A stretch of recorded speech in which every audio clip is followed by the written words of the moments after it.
আসসালামু আলাইকুম রহমতুল্লাহ বারাকাতু।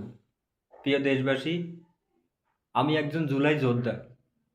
আমি পেশিবাদ আন্দোলনে আমি প্রত্যেক জায়গায় ভূমিকা পালন করেছি।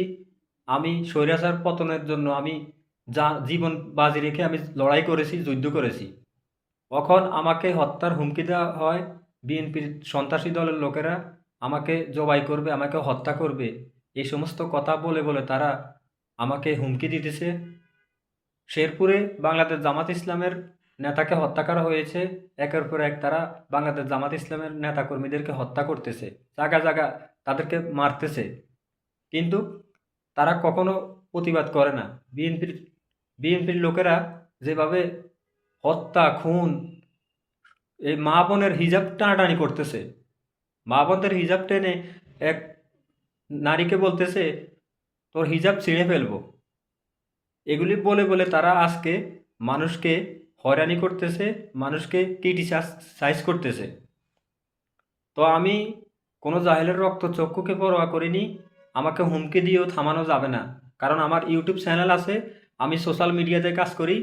আমি একজন কর্মী, সহকর্মী বাংলাদেশ জামাত ইসলামের, কিন্তু আমি কোনো জাহেলের রক্তচক্ষুকে পরোয়া করি না। কিন্তু আমাকে যেভাবে হুমকি দেওয়া হয়েছে, একের পর এক নেতাকর্মীদেরকে তারা মারতেছে।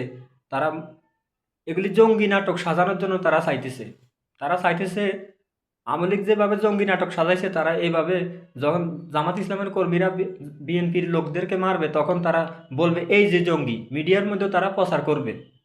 এগুলি বাংলাদেশ বাংলাদেশ জামাত ইসলাম এগুলি আরও আগে তাদের প্ল্যান বুঝে ফেলেছে। তারা এখন আর কোনো কিছুকে তারা পরোয়া করে না। তারা এখন ন্যায় ইনসাফের প্রতীক দাঁড়িপাল্লাকে জয়যুক্ত করে একটি কল্যাণ রাষ্ট্র উপহার দিতে চায়। ইনশাআল্লাহ আগামী দিন হবে ইসলামের দিন, আগামী দিন হবে কোরআনের রাজ কায়েম করার দিন। কোনো হুমকি ধুমকি আমাদেরকে থামানো যাবে না, ইনশাআল্লাহ।